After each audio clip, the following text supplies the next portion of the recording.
company. We have a tradition at my day job, the Silicon Valley Leadership Group, that we start on time, we end on time, and we respect your time.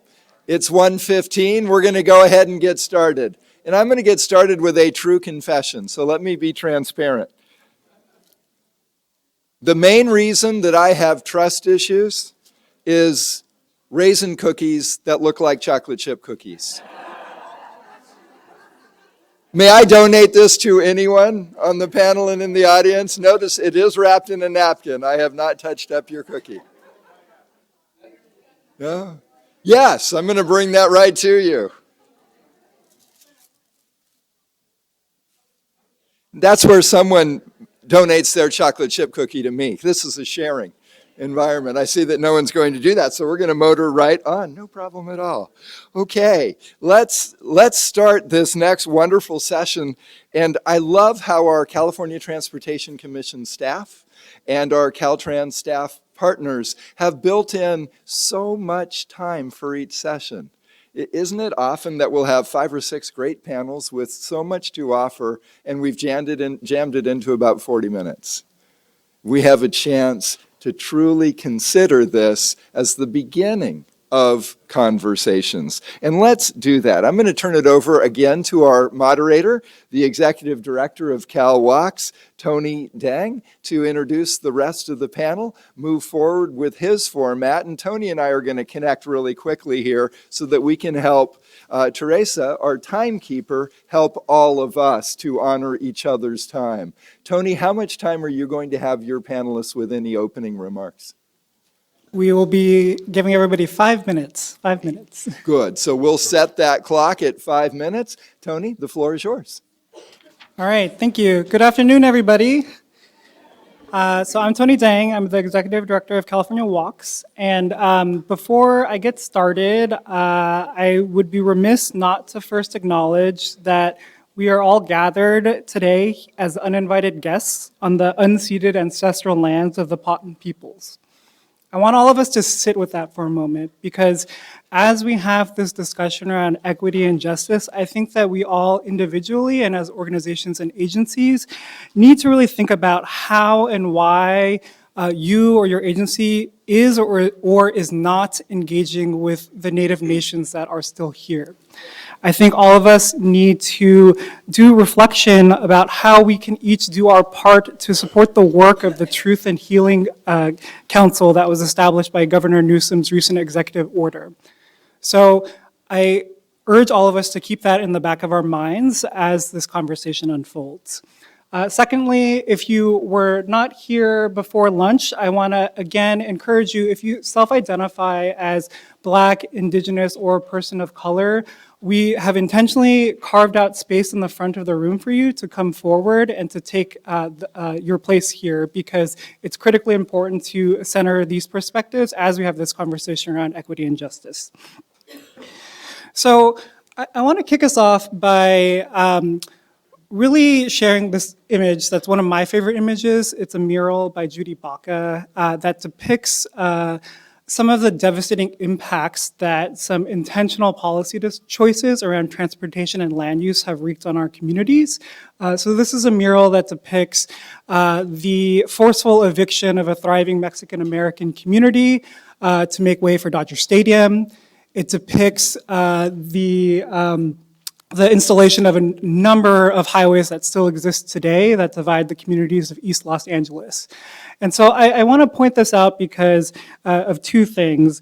One, that the way that we have structured our policies regarding land are inextricably tied to transportation, and both our policies regarding transportation and land use are inextricably tied to race and segregation in this country. And these intentional decisions that were made decades ago reverberate today. So where I live in the Chochenyo, Carquin, Ohlone territories, more commonly known as Oakland, this is a map that displays the population of Oakland. The different colors represent people of different races. So green in West Oakland, it's African American. Red and yellow are Hispanic and Asian. And so you see that there's very real patterns of segregation in Oakland.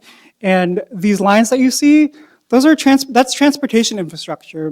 So whether it was intentional or not, and I would argue that it was intentional, the investments that we've made in transportation infrastructure have reinforced patterns of segregation in this country.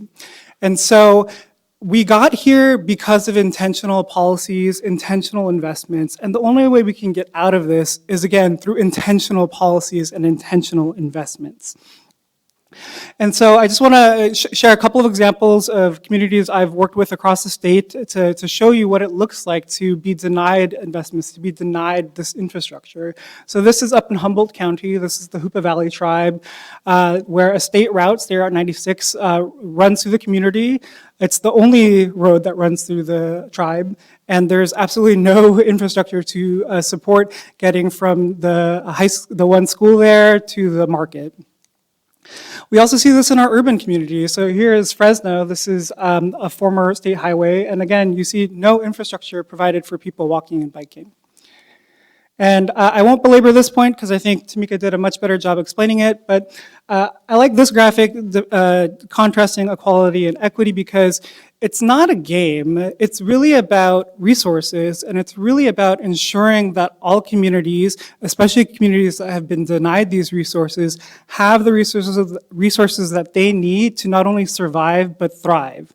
And I think as we have this conversation around how do we advance equity and justice in transportation, in active transportation, we really have to move almost beyond an equity framework and look at a justice framework, right? So it's great that the state has been changing how it allocates its investments. That's an equity approach.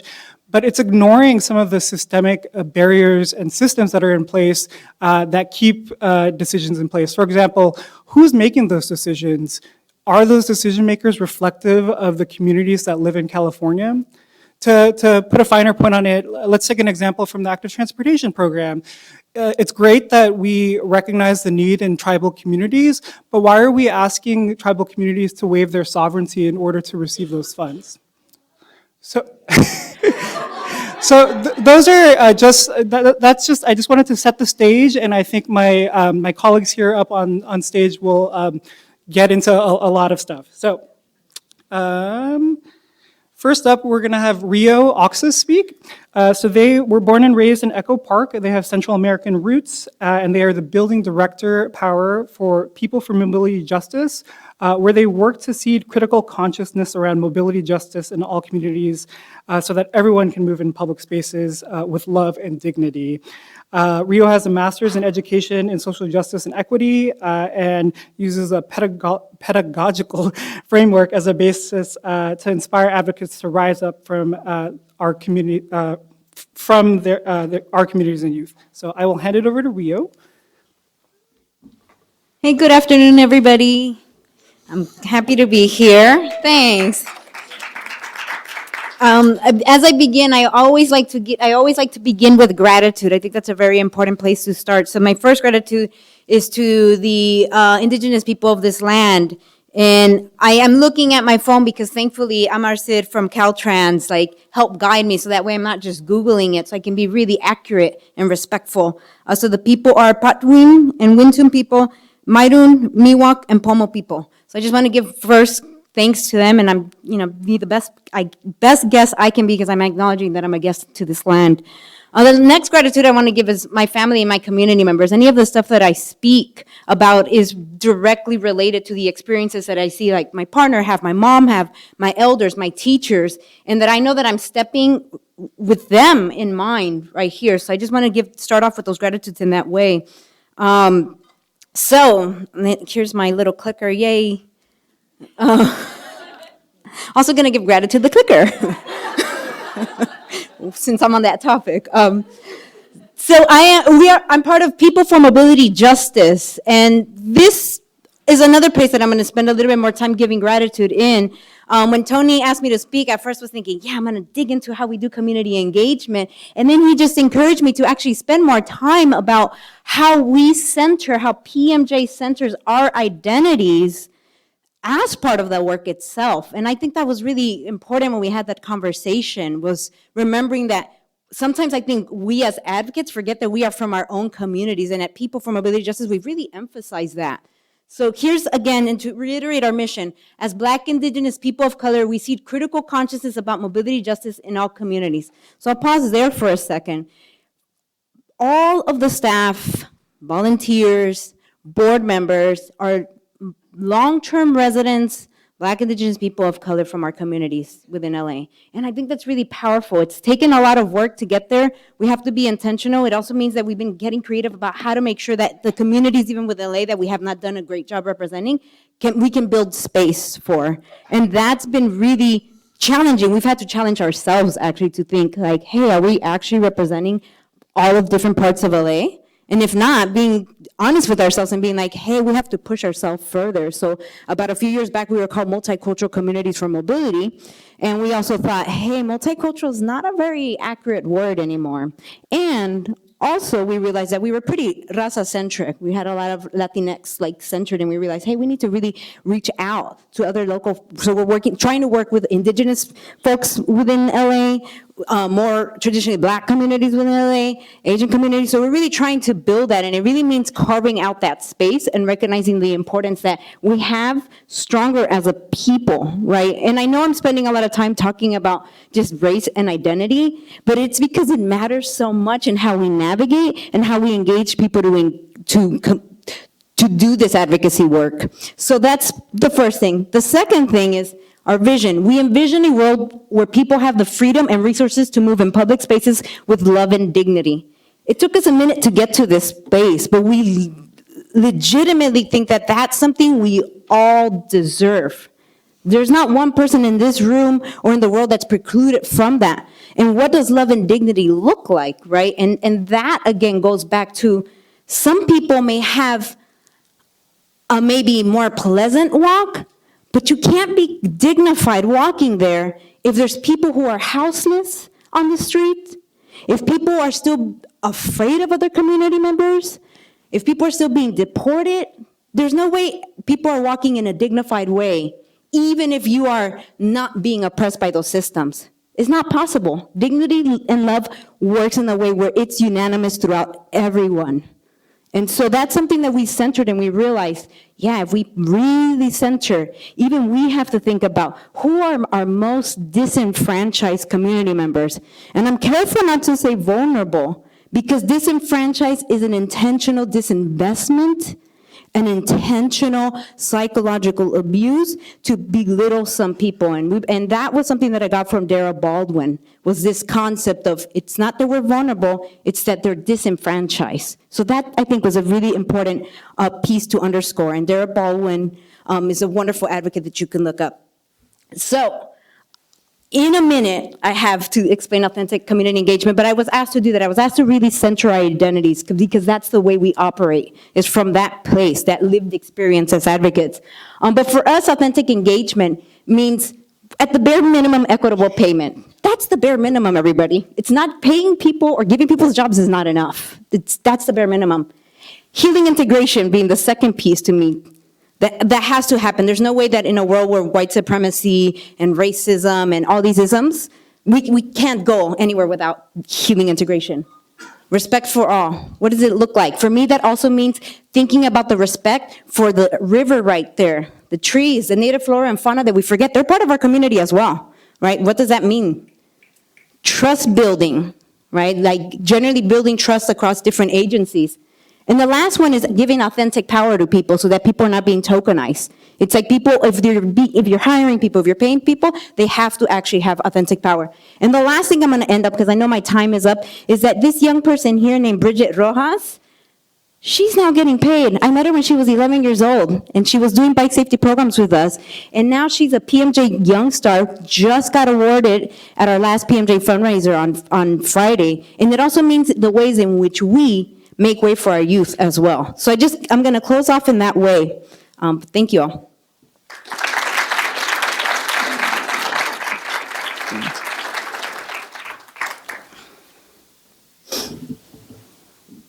All right. right. So next up, we have Julia Jordan. She's a policy coordinator with Leadership Council for Justice and Accountability, which is an organization that works alongside some of the most impacted communities in the San Joaquin and Eastern Coachella Valleys to advocate for just policy and equal access to opportunity, regardless of wealth, race, income, and place.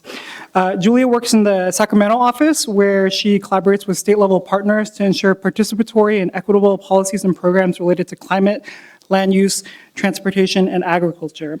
Julia received her bachelor's from Haverford College and a master's from UC Davis. And with that, I'll turn it over to her. Thank you. Is everybody hear me okay? All right. Has anybody ever heard of Haverford College? Just out of curiosity. Wow, okay. Like I'm out here on the West Coast. All right, that's awesome. Well, I've been in California for about 4 years now, and I'm really grateful to be here, and I'm grateful to Tony for a really important and amazing grounding introduction to this panel, and Rio for kind of kicking us off, and everybody just for being here and being attentive and grounding ourselves in the space that we're in and on the land that we're in. And for everyone who's helped to put this event on, everyone who made the food and everything like that. So I just sort of in the spirit of gratitude, I definitely want to echo that and appreciate everybody that's here.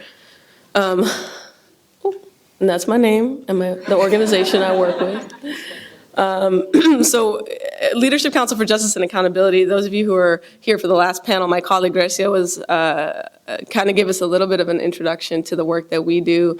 But we work in the San Joaquin Valley and the Eastern Coachella Valley, primarily with low-income residents and communities of color. Many of the folks we work with are immigrant communities, a lot of unincorporated areas of the state. So really, when we talk about history, I'm very, something I really wanted to emphasize a lot today, because I think a lot of folks, including myself before I started this work, don't fully really grasp kind of what it means to be in an unincorporated community, and particularly with sort of historical patterns of land use that have caused cities to sort of grow around or to intentionally exclude particular communities from basic services like water, wastewater infrastructure, sidewalks, lighting, some of the things that I think a lot of us take for granted. And we've touched on that a little bit earlier today. But we work with communities there too, and we also partner with cities and counties and other NGOs to, both advocate for investment in underinvested in communities. Those have been disenfranchised, who are often kind of forgotten, even in state programs and others, and also to do some of that power building around the communities to be able to sort of just we're working alongside folks, right? We're not giving tools and just saying, okay, well, here, go do it, or here's the information, but we really hold the power. It's really that I think we're trying to work collaboratively in a way that power is very much shared. We're also working with communities that, and I'll just kind of move through, they're mostly photos, but we're also working with communities that I think, have a lot of assets and that get framed as having a lot of things that they lack. So that's another thing that I think in our engagement, when it comes to the question of how to engage with communities, it's, finding where folks are already organizing, where people, whether or not, I think as mentioned earlier, whether or not it's sort of a formal 501c3, but reaching out to community groups, organizations, organizers who are on the ground and really have the strength and have already kind of done a lot of groundwork to start advocating for things and tapping into those places. Some of these photos are from the Eastern Coachella Valley, so an area where there's 4 unincorporated communities that we work with, Thermal, Mecca, Oasis, and North Shore. And they're impacted by a whole variety of air quality, water quality, transportation struggles, land use histories and challenges that we try to work to counteract. And a lot of that, so in the Eastern Coachella Valley, we did work on a mobility plan with the community that sort of ended up taking a lot of time and energy to build up and work with communities on identifying priorities, and then feeding that into applying for an ATP. So the communities there were able to get, I think it was a $6.8 million grant for that. But that said, I think what we're talking about here also is, much more than sort of the dollar amount you're able to get for a project, right? It's also the process of engagement. It's the sort of the way that priorities from the community are directly integrated into that. Thank you. So I also wanted to mention that when we're working with communities, we are also, you talk to somebody, and I think like every single one of us, we go through our day, and you can talk about how you maybe walk or don't walk, or you bicycle or whatever it is. But at the end of the day, there's all of these things that come together that impact the quality of life, your health, your community, sort of your cultural grounding, your political context, all of those things that come together. And it's not just about transportation even. So when we're talking with communities about ATP or whatever other program, we're also end up talking about, we talk about historical racism, we talk about some of the things that people are facing on a daily basis, we talk about immigration, we talk about housing, mobile home parks in the Eastern Coachella Valley, for example, where folks are really fighting just to have a place to live. We're talking about anti-displacement. We're talking about the water and wastewater service, which is going to impact, what kind of active transportation infrastructure is even available. So these things aren't siloed. I think this kind of brings us back to the need to consider that sort of intersectionality, not only of identities, but also of the systems and structures that kind of create context for these kinds of projects, right? And so thinking about that really holistically, I think, is important. So my time's up, but I just want to just throw that up there as something to think about, and I'm sure we'll get into it a little bit more in the Q&A. Thank you. All right, last up we have Dr. Destiny Thomas. She's a cultural anthropologist with a community organizing background, and she takes a multi-sector approach to elevating the human element and lived experiences in the realms of planning, public health, and socially responsible marketing. Her recent work has really focused on increasing access to active transportation and influencing a more community-centered planning and design process. So I'll hand it over to Dr. Thomas. Thank you. The timekeeper is down here really about her business. So I'm going to reserve the story that I usually tell for happy hour or something. But thank you for having me. I recently transitioned out of a role at the Los Angeles Department of Transportation, and I'm now working at an organization called Just Cities, which is a subsidiary organization birthed out of the Ron Dellums Institute in Oakland. And I feel like that's an important piece of my background to tell, because my introduction, of course, to the active transportation program was through the ATP cycle, developing and designing a Safe Routes for Seniors program in LA. And what I discovered through that process was, before we can develop these programmatic or non-infrastructure projects, we really have to think about what policies and processes are leading to the inequities and disparities that residents are encountering in their lived experiences. And so I became laser focused on anti-displacement and trying to develop a planning process that centers that as an aim. So how do we design active transportation infrastructure that not only avoids displacement, but heals past harms that include displacement? And one of the anthropological lenses that I like to look through is models for liberative planning. Liberative with the root word being liberation.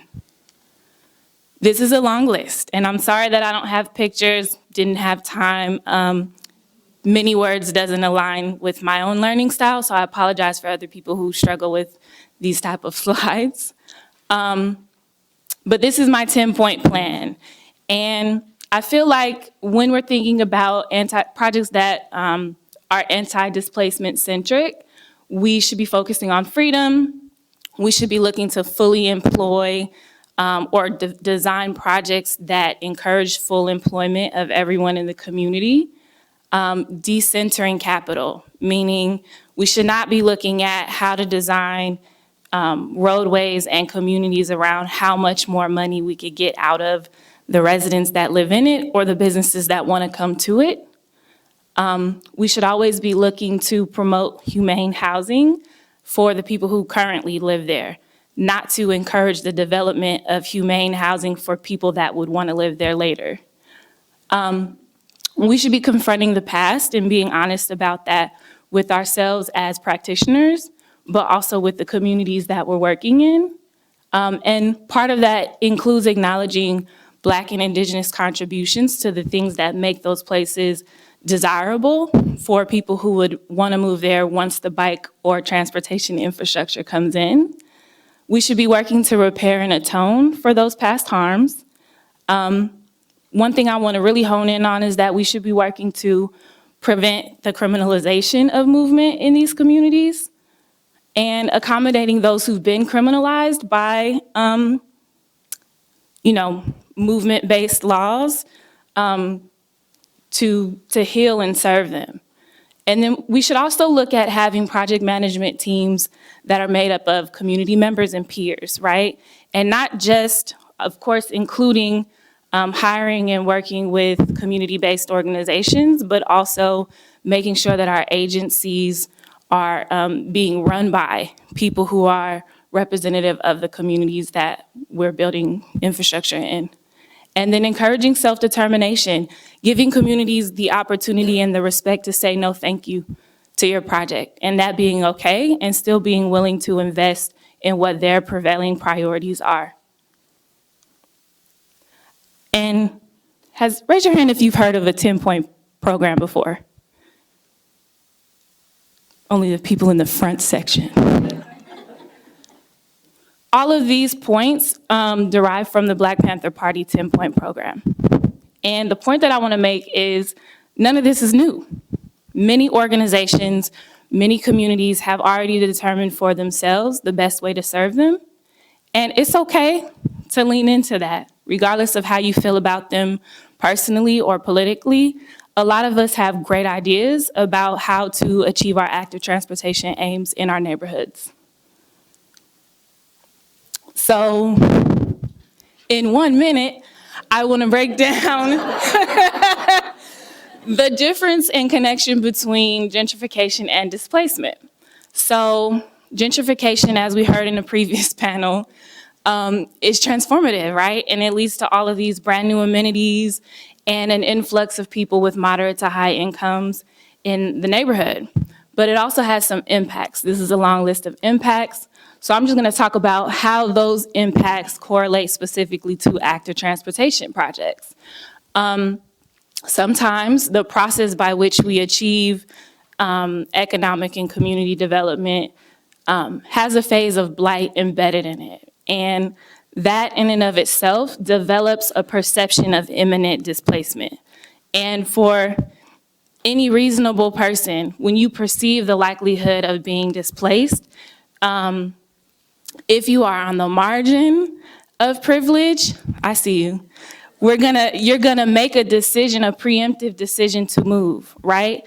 And I think if I had to skip through all of these impacts, one thing that I want to make really clear to folks is that no matter how much resources we pour into reactive solutions for houselessness in the state of California, unless we get to the root cause, which is the processes and the policies that are creating that crisis, including how we invest in active transportation programs, we're not going to solve that problem. So we need to be thinking about saving the lives of people who maybe aren't identified as houseless in your data, but literally half a check away from that being their reality. What policies that can we create to prevent that? It would mean a lot to me if I just pan through these slides and folks take pictures of them. So I won't talk about them, but I really want you to think through in your work, the ways that our existing processes and policies impact folks.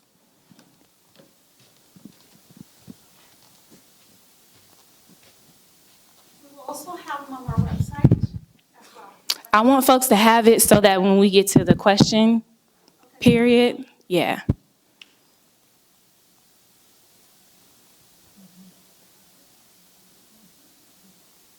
We good? Thank you. Yeah. Yes. Can we cut into the Q&A? No, I don't need it.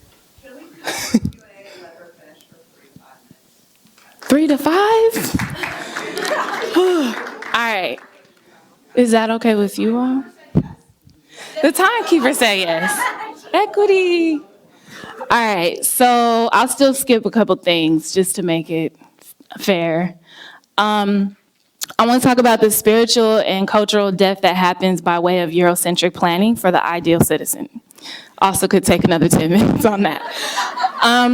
But it's great, that in Switzerland, there are examples, or what are we, Copenhagen? Yeah. There are examples of infrastructure that we think is really cool and safe, but those constructs don't always fit the people living in the communities that we're working in. And we need to be working to remove this notion of ideal citizen from our understanding of what an ideal place is.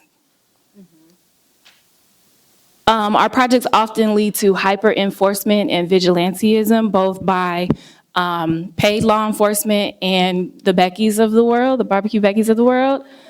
And also, in addition to that, a lot of our city budgets, if you start to look into the city budget processes that are happening across the state of California right now, you'll see that a lot of times we plan to pay for our infrastructure projects by way of fines in the communities that need them.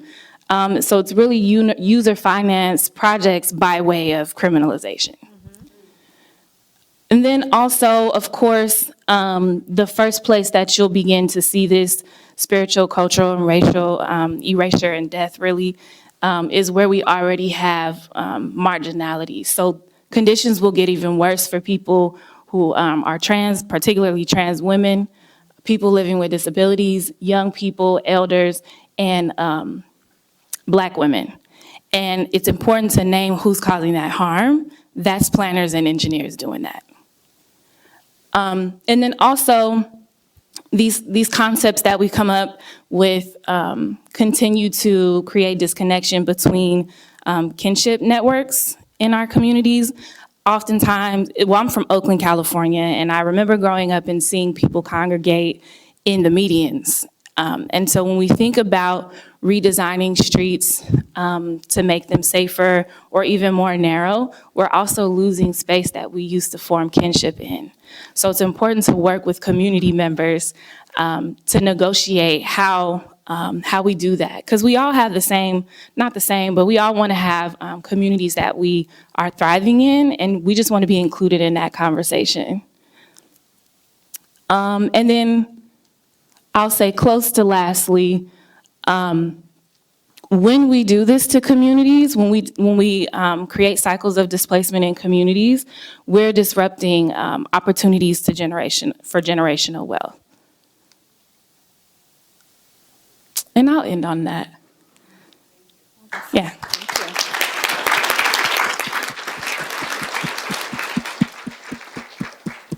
Okay, so we talked as a panel and we kind of decided to forego the slide-do process for a number of reasons. I think chief among them being that we felt that in order to have a real meaningful conversation, we can't have it behind the anonymity of technology. So if you do have a question, please either raise your hand, we'll have mics going around, or just come up or shout, use your voice. And then I have two kind of ground rules. One, please no comments, so no comments masquerading as questions. And then two, we have a wealth of knowledge and expertise on the stage, and so I don't want that to be taken up by questions that are meant to help you process your own personal relationship with wealth, privilege, power, all that, okay? So you need to do the work, each of us individually, and so please don't take up the space and time in this room with that. Okay, so I have a few questions. Yes? You have to speak in a microphone. So if you got a question, stand up and make it to the aisles or flag down. I'm sorry, what's your name in the red? Diana. Diana. Flag down Diana, or do we have another one too? Nicole. So flag down Diana or Nicole. And thank you guys for running the mics. Okay, so I'm going to kick us off with some questions. So I think you all touched upon this in various ways, but could you share with the group what you think an authentic partnership between residents and government agencies looks like, and what could be a first step agencies could take, since we do have a lot of agency folks in the room?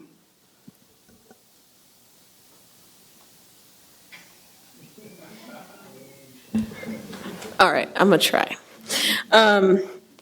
So I think one of the things that I was thinking about for this question was, we hear it all the time, right? Relationships and relationship building.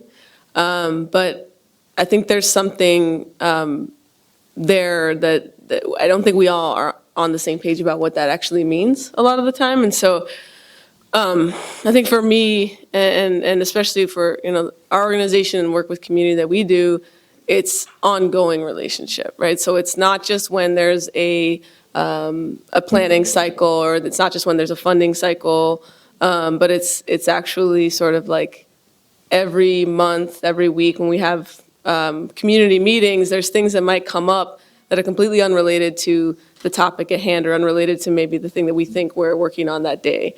And there's a lot of, I think, as probably working at a state level and in agencies, I think I hear a lot, like people say, we can't be everywhere.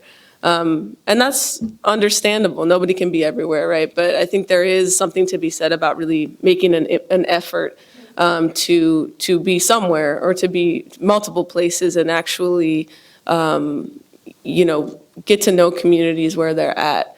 And also being open to the fact that whatever program or the thing that you're coming to talk about, you might end up hearing about 10 more things. And how do you build and restructure and be open to restructuring a program or a workshop or something like that based on what you're actually getting back from the community, and what can you be flexible with to be open to that, right? To really actually serve the folks that we all really want to serve in the end. Ditto all the points that Julia pointed out, and I'll take two. One of them is eroding this illusion that bureaucracy should be the reason why it's so convoluted to have these relationships. Bureaucratic processes were made by people. They do not stand on itself, and Tamika spoke about that in the opening remarks, that by design, the bureaucratic processes already locks a lot of people out. So I think that's number one. The second thing is genuinely investing funding and education in community members when they're young, so they can actually take up the spaces in a way that's not tokenizing, in a way that's authentic, in a way that's meaningful, in a way that's actually fairly compensated. Better, equitably be compensated, right? So that takes a lot more. And so those two things, I think I just want to underscore. So I'll leave it at that. The only thing I would add to those points is that the staff responsible for maintaining or building those relationships should be viewed as technical staff and paid as such.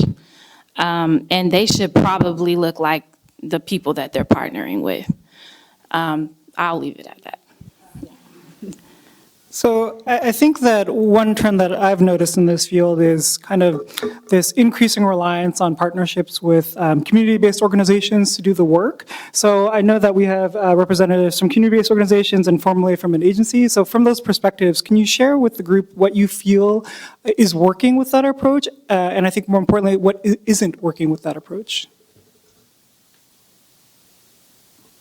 What I feel isn't working with that approach is that a lot of times, and I can say this because I have a new job, executive leadership views CBOs almost as children in the space. And so the role of the agency staff is not to work with CBOs, it's to babysit and supervise them. That dynamic has to change in order for the model to really work.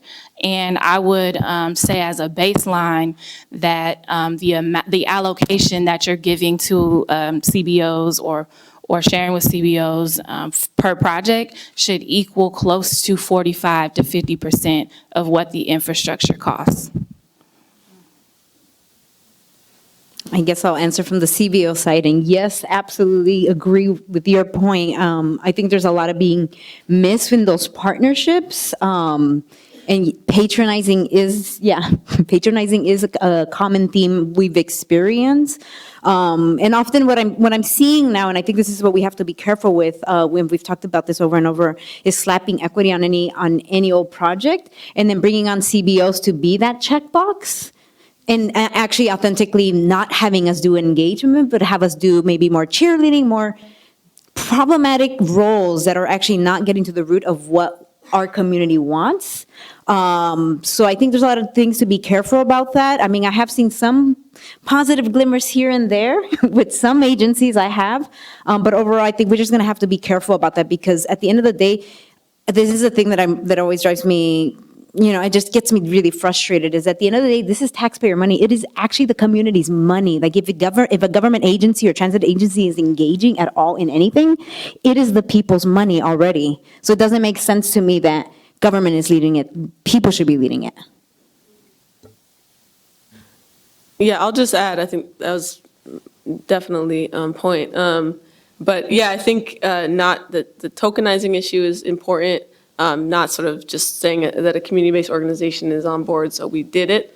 I think that there are models out there or on the way to really kind of getting this down that think about how to do technical assistance, where there's a partnership with a local organization to do that technical assistance that is paid. Leadership Council has done that with technical assistance for the AHSC program, so the Affordable Housing Sustainable Communities program with SGC, and other ways to actually kind of like make sure that ongoing relationship that's already built can be part of what benefits the community directly, based specifically on what the community wants and needs. So I think it's possible, and I think there are a lot of potential downfalls based on sort of what we've just heard. But I definitely would advocate for folks to think creatively about how you can do that and how you're approaching community-based organizations in a way that isn't tokenizing. Okay, I got so many questions, but I'm just gonna ask one more and then I'm gonna open up to you guys, I promise. So I think bringing it back to the ATP, one of the biggest challenges that I've been really struggling with, and I think a lot of organizations and CTC staff have been struggling with, is how do we define benefit to disadvantaged communities? What does that mean? What does that look like? What should that look like?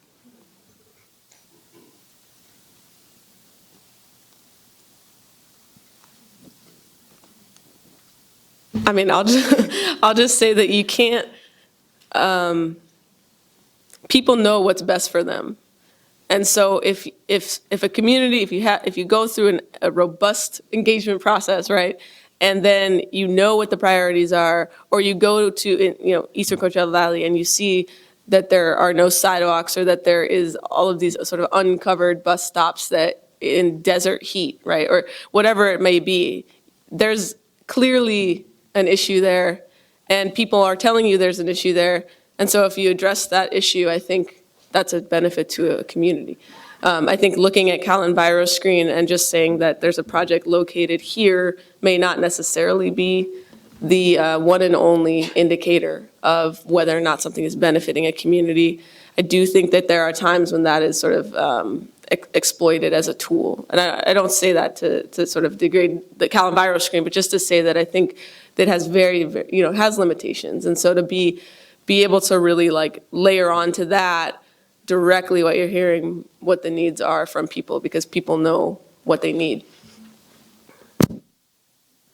Yeah, I think one of the challenges with the ATP process is that a lot of the projects do have inherent benefits, right? But if we're not doing an analysis of like at what cost and who and what are the other benefits, right, that community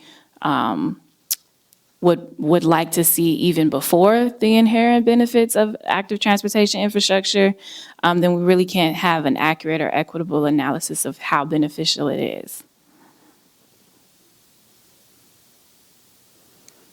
I'll just add a couple points. I definitely agree that our communities already know what's beneficial. So PMJ is going to be rolling out this like curriculum that we're calling the 5Ds, and the last one we call Dream. And this one's so important because I think often what happens in our own communities, or even when an agency comes and engages with us, is censorship. Oh, that's not possible, we don't have the budget. Oh, that's not possible because the bureaucratic system won't allow it. That's not possible because an elected official won't have it.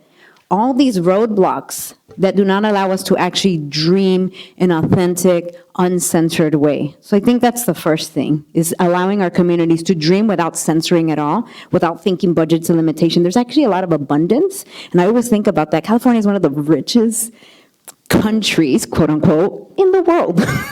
So it makes no sense to me that there's no abundance there. And so the second thing I would say, just in regards to just the benefits, is that not one of our community members is allowable collateral damage. I need to say that again. I said this like last week, but I think that there's this idea by some agencies and planners, because I've heard them say it, oh yeah, it's just, we can't do that because of budget constraints. But what you literally are saying in some of those instances is that you're okay with continued asthma rate increases in our community, that you're okay with people dying when people cross the street, that you're okay with this because we still see that in these communities, in our communities, the high injury networks are disproportionately there, right? And so collateral damage is not acceptable. And I really hope that people can take that in, that when you're making policies and you're saying, oh, we're not going to give that community that because of budget constraints or a bureaucratic law, you're going to have to know that you're literally killing people when you're making those decisions. And I know I don't want to be harsh, but that's what's happening in our communities. So I just wanted to address that. Okay, I'm going to open it up to you guys. Any questions out there? You got one over here. Should I introduce myself? Like, sure. Hi, I'm Rosie, and thank you all for speaking today. I have a question about the distinction between the concept of NIMBYism and anti-gentrification efforts, and whether, this is a kind of a definition question also, like Tony was talking about, but whether the distinctions are drawn generally along lines of age demographic or race or economics, or what kind of the difference is, and where do those concepts intersect, and what the implications are. So hopefully is that clear? I think that they're definitely different. I mean, I'm not a researcher, I don't have a PhD, but in my observation, I think that if you just take a look at age and demographics, there's a clear divide, right? Like folks who are working towards anti-displacement are generally lower income people of color, as opposed to people who are characterized as NIMBYs as older white folks. And I think the big distinction with NIMBYism and anti-displacement is the people who are promoting NIMBYism are not at risk of being pushed out of the homes that they own and the land that they own. I think that's a huge distinction to make.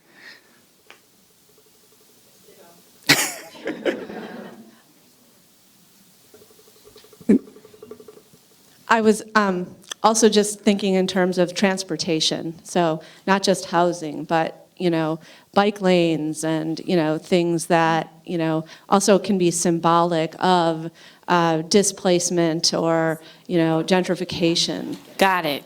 I wasn't clear, but that made it clear. So on my words, thank you. Yeah, so it is not true that people who are doing the work of disrupting gentrification and displacement don't like active transportation or transportation safety infrastructure. What is true is that those of us who are doing this work want to be at the table and want to have decision-making roles in the process by which the infrastructure is implemented. So I think NIMBYs might have some issues with racism and maybe some capitalist interests that cause them to push back against these types of projects. But I think what we're talking about with the anti-displacement piece is thinking about how we design and implement infrastructure. So it's policy and process that we're interested in teasing out a little bit. Yeah, and just to add to those points, because I definitely agree, is actually PMJ hosted a workshop called "Will Bicycle Lanes Gentrify My Hood" in Boyle Heights because of this question.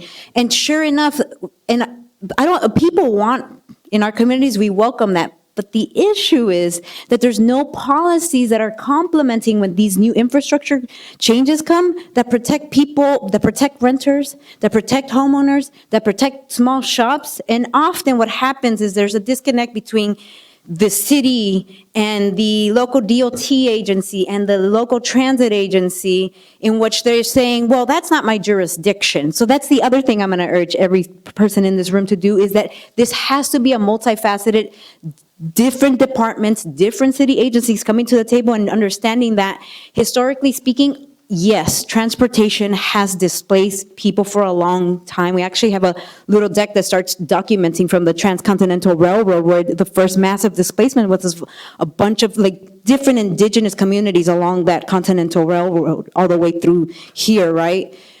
And so with that, it also has to come with policies that are protecting folks that are living there currently on the land. And so yes, you do have to do that extra effort and work to make those connections. And I think the interdisciplinary piece is key. When we did our anti-displacement study in Highland Park, what we found was that it was a community that was heavily impacted by gang injunctions in the 80s.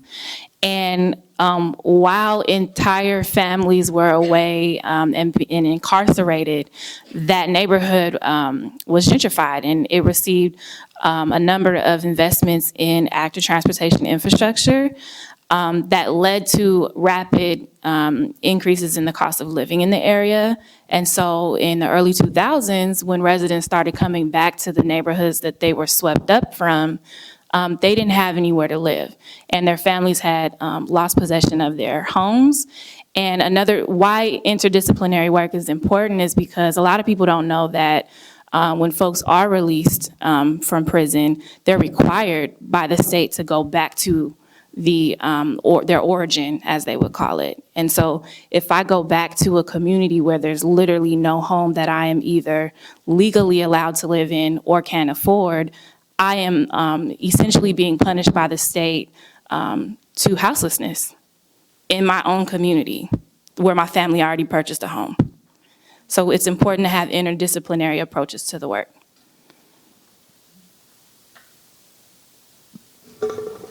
Anybody else? In the back.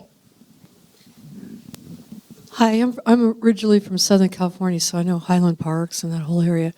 Can you just kind of expand a little bit on that? That's just something I've never really considered. So you're saying people that were incarcerated, that their families lost their home? Yes. So when we get an influx of resources into a small geographic area, that's like rapid development, right? And so the literal value of the homes go up, and then it creates a desirable environment for people who are not originally from that community to move in, right? And so there's that aspect of it, but then also even if you are able to retain your home during that process of gentrification, a lot of times, a lot of us have relatives that have criminal records that, based on the ordinances and housing policies in that community, we have to forfeit our residences because they can't live with us in that neighborhood.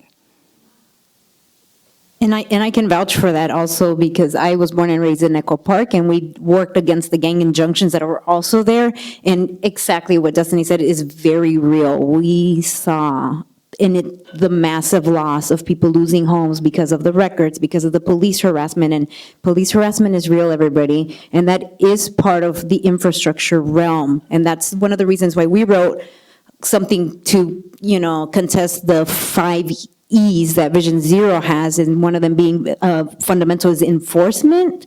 Not okay. It's really problematic to invest that much money in a system that's already extremely rich and not into the people to prevent them from having to get into situations where they get criminalized, right? So it's like, how do we actually create authentic jobs? Like all that money that we use on policing could actually be used to feed people, to house people, to educate people. There's a million more ways to use it. And so our economy is a little bit backwards around that. So yes, agreed with that point.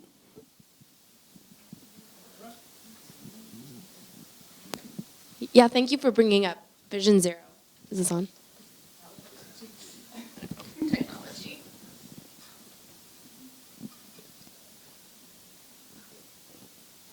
I've been really wondering about Vision Zero. I'll use my diagram. Okay, well, okay, great. The one in my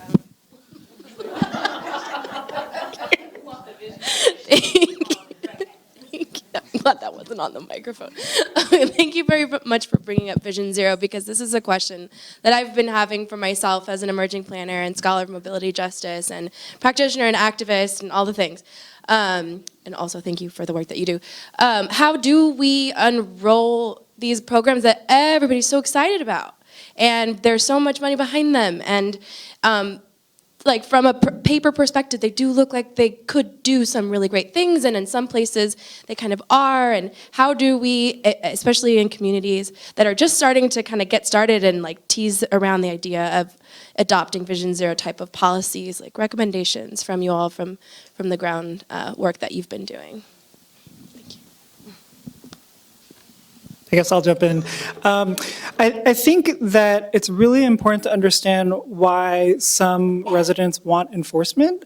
And I think it's also problematic to just assume that enforcement means police, right? In this country, unfortunately, it is, but it doesn't have to be. I think what people are really craving is community accountability. How do we hold each other accountable to how we act, how we use our streets and public spaces? And so, again, that gets back to it has to be the community leading that process. So it's the residents themselves defining for their community what that accountability process looks like. Yeah. And again, what exactly are we enforcing, right? Because it's also very inequitable to require that folks move and behave a certain way where the infrastructure, by their own definition, doesn't support that type of movement and behavior. And then also thinking about viable alternatives. In LA, the police department has a $1 billion budget. And when you compare that to some of the direct service needs, of course, right? Of course there's a need for enforcement because we're not investing in mental health services. Our homelessness policies are very much rooted in nonprofit industrial complex dynamics. I could go on, but as a transit user in LA, one thing that I feel like if we did this would help immediately is if we replaced police presence at metro stations with actual behavioral specialists and resource navigators, we would begin to see a change. And I'll just add a couple more points on the Vision Zero. One, I do have one thing to just remind people is, as Destiny pointed out, it's a Eurocentric model, right? So I think that needs to be underscored, that model might not necessarily work. While it's been effective in Sweden, it might not be effective here for a multi-layer of reasons, and we just named some of them. The second thing I do want to say is we did write a piece, PMJ wrote a piece called Vision Incomplete, and we wrote a rebuttal to that, and we came up with our 5 Ds. And those 5 Ds are in thinking about planning and infrastructure. We think decolonize is first, which recognizes indigenous people. Decriminalize. It's another one. Decongest. dignify, and dream. Those are the ones that we really think about, and you can look that up, but I just wanted to throw that out there. I just want to jump in real quick and just to sort of, another thing that I'm hearing and also thinking about now is how we define and conceptualize safety. And I think that, we can talk about what safety is for different communities or different people, and what safety is, it kind of determines then what is enforcement or what is protection. And so I think that's another place sort of to start, is in thinking about how we think about safety and what it means for different people based on immigration status or racial identity or, queerness or anything else that you might experience walking down the street or using, using the sidewalk. So just another thing to think about. John Cordes, San Jose. My question is, I wanted, on your slide earlier, Rio, you talked about the criminalization of movement. I'd like to understand more what that means, because I don't know what it looks like.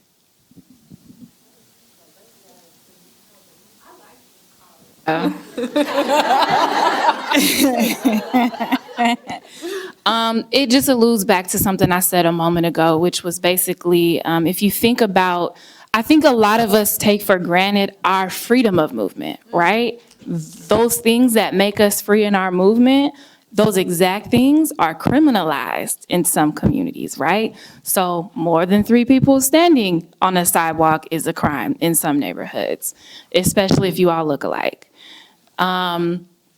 Innocent things like a tail light being out could result in loss of life, right? As opposed to, hey, John, our kids go to the same elementary school, cut me some slack, okay, cool, see you at the golf course. It's basic access to public realm, access to public right-of-way. People are dying and going to jail because of it. And so, that is an all-day subject. But I think all of us have websites that you could look on and see resources and writings around in what ways Black, brown, indigenous, people of color, and queer Black women are dying and being criminalized just because they're trying to access the public right-of-way. I think one thing I do want to add is, and this is from my board president, Monique Lopez, is it's not just about decriminalizing movement, but also decriminalizing issues around choosing not to move. So our homeless population, they are residents as well, and they should not be subject to the full force of law enforcement to get them off the streets. So I'll just end it there. I think we had Kendi. Hi, I'm Kendi Vance. I'm the Caltrans District 2 Native American Liaison. I'm also Honey Lake Maidu from Lassen County, so just to your effect, there are some of us who are trying to do the good work on behalf of people that also are represented by us. But I want to make it clear that I don't represent any tribes. I'm a tribal liaison, and I'm a conduit to get information from me to the 110 federally recognized sovereign nations of the state of California, which, in case you don't know, is 20% of the nation. This state houses 20% of the indigenous sovereign nations of the entire country, including Alaska, which there are 344 just in Alaska alone. I totally turned a question into a comment. I broke your sin, but I do actually have a question to follow up, but I didn't know I was going to go there. I also sit on the technical advisory committee for the TAC as the tribal liaison for the state. So I work with District 2 and the tribes in my Department of Transportation role and represent on that as best I can. My question to you is probably a really sensitive and really complicated one, but I think it's so important. If we do not have the means and the ways or the experience to acknowledge the hurt and acknowledge the generational trauma and acknowledge where we have come from, which is a very hard obstacle to get over. How would you best recommend to agency folks, local folks, whether they're elected officials, plangineers? I'm a plangineer. I'm a planner, but I play an engineer on TV because I have to. But where's that fine balance between acknowledging and owning the fact that there are some really horrible things that have happened, are currently happening, and that we're trying to avoid happen? Like, where's that balance, and what kind of tools and resources do you think that local agency folks out there who might be pensive, who might be very scared to try to engage in relationships with whether they're indigenous tribes or people of color or disadvantaged community members, where can they feel confident in starting? Because I think that's what I see a lot of times in my work. I go out today in 2019 and I'm meeting with executive directors of public works, executive directors of planning agencies who don't even know what tribes are in their area because it's a fear-based thing. Tribes have always historically been an obstacle to get through. They are not. They are a partner. They are incredible. And I'm the tribal liaison, so I'm super selfish. But how would this panel, because thank you, by the way, all of you are amazing, and I really appreciate the time you've spent. How would you encourage people who might not know, or it's such a sensitive subject to be like, I recognize that this happened to this generation of people or this demographic of people? Because you're right. You have to own the fact that that occurred before you can try to get through it. So as somebody who's worked recently in an agency, I want to be candid and say that we do have the wherewithal and the resources to do that work thoroughly. And I think it's about redistributing maybe our investments so that we're prioritizing that over some of the other things that we're doing. But I will also say that I think this is the reality that we're facing is that those of us who sit in technical seats and decision-making seats might need to get up and let the people who are ready to do the work come do the work. Because if you're afraid to apologize in a tone, then maybe you're not really interested in doing the work, right? And that's the type of non-choice that many of us who do want to do this work are given on a daily basis. Case in point, me.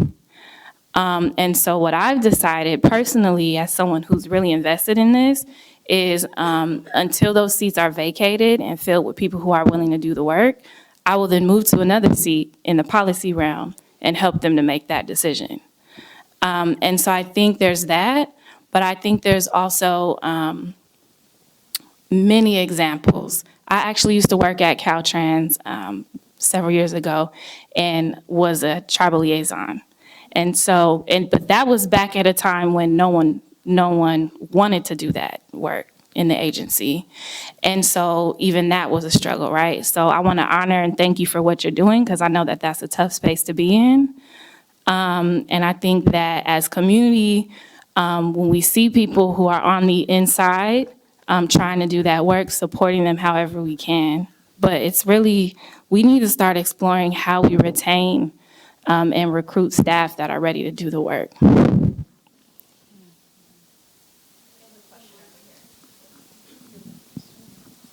I'll just add one more piece to that, is that there is also, beyond what Destiny just shared, which I think is so spot on, is that some people just do need to get up and leave and make room, right?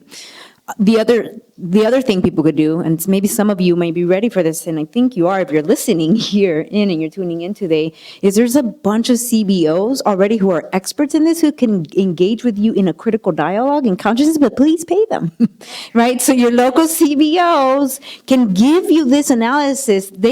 We're living it every day. In fact, PMJ, we're like slowly developing an online curriculum, a mobility justice certification that we want to make available to develop critical consciousness. It's written into our mission that we realize that sometimes it's because people just haven't had the education or that space for critical analysis to really think and move innovatively, right? So I know we talked about innovation a lot earlier today in Tamika's keynote, and sometimes we just need a little bit more tools, a little bit more help. But you have to invest in that, and you have to fairly compensate the people who are already doing that work, and it's already there, everywhere. Yeah, just echoing that for sure. Like the resources are there, the communities are there, the people who have been working on this for a long time are there, and I think that a lot of the time it's not so much of whether or not the information is there, it's whether or not you're sort of ready to open your ears, right? And I think everybody has work to do. Everybody has work to do. So opening our ears, opening our eyes, and also it's harder sometimes, I think, to do that in certain spaces. And I think that a lot of us are in agency spaces and government buildings even. I think spatially, where we are kind of like changes the things that we're able to be open to.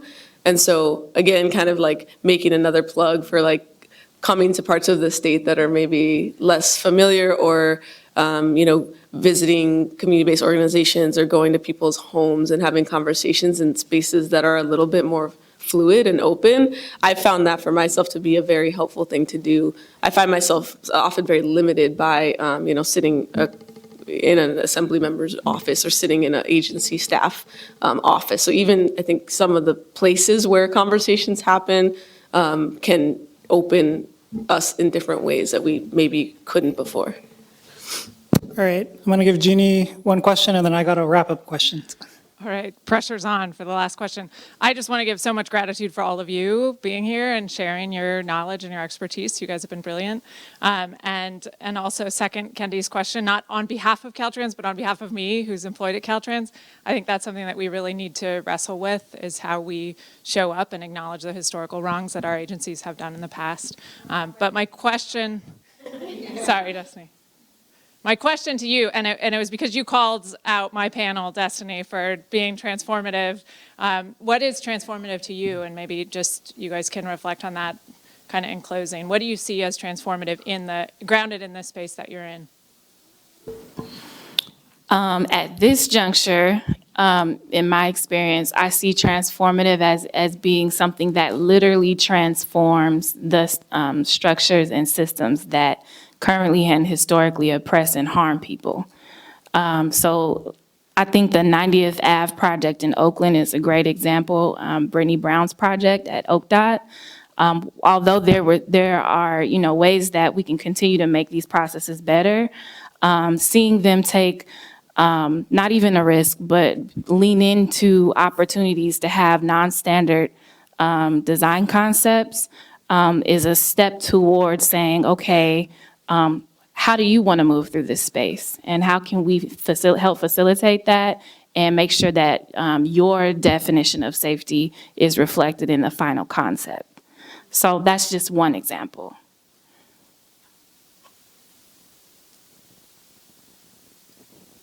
I was just going to say, I think anything that fundamentally sort of similar, I think, to what Destiny has said, fundamentally shifts the power dynamics of any sort of thing that you're embarking on. So if it's a project or whatever it is, I think really fundamentally shifting where power is and what kinds of power is actually acknowledged as being valid and valuable throughout the process of program, policy, project, whatever it is. I definitely echo both of their points. And this may sound a little esoteric, but I think it's really important because sometimes we forget, and I forget. But to quote one of my elders, Olivia Chumacero, she speaks about that the best legacy that Indigenous people have is our relationship to Earth, our relationship to the native flora, to the beings, and to sacred life. And I think that if you could start building that relationship, which we already have plenty of models for, and even Adrienne Marie Brown, who I very much enjoy, and in the emergent strategy talks about looking at nature, looking at the natural life cycles for answers, for solutions. It's already there. It's been there. And I think part of that transformation is actually unveiling all this fear of scarcity, this fear of each other, right? That's actually part of the transformation, and that's going to require a lot of in-depth work that each one of us are tasked to do. So I know Commissioner Guardino wants me to end, but would you guys indulge me in asking one final question for the panelists? Okay. So if you had to limit it to one, what action would you challenge each person in this room to take on in their work after today, starting today? I can jump in, I guess, jumping off what I was just last speaking about is that deep self-introspection in the ways that we ourselves may be perpetuating forms of violence or harm in our communities. And each one of us can still do that. I know that I sometimes catch myself still doing that. So it's going to require that work. And I think that often in professional settings, we're asked to put the personal aside, but it's impossible. We're full beings no matter where we go. So we really have to do that deep internal personal work. I would say along those lines, pick something to maybe do like a deep dive of historical research on. Maybe it's an area of the state, maybe it's a community, maybe it's a political struggle, maybe it's a fight for investment or a social movement. I think that taking a minute to just like look a little bit deeper into why we feel like we have to continuously fight for racial justice within programs and policies at the state.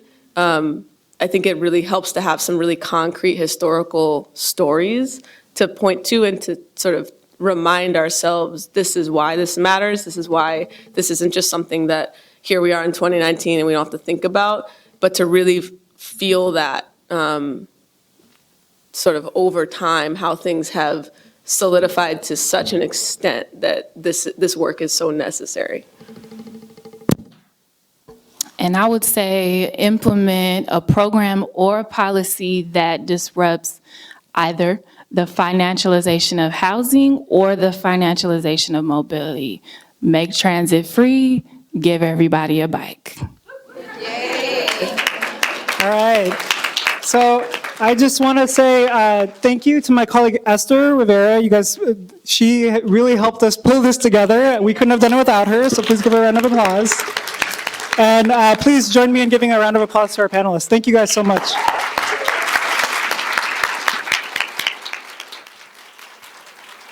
To Tony, Julia, Rio, and Destiny, the subtitle for today's symposium is Inform, Educate, and Inspire. You did all three. Thank you very much. This is a chance, after having our minds stretched, to have our legs stretched, but be back with those legs and minds in 13 minutes.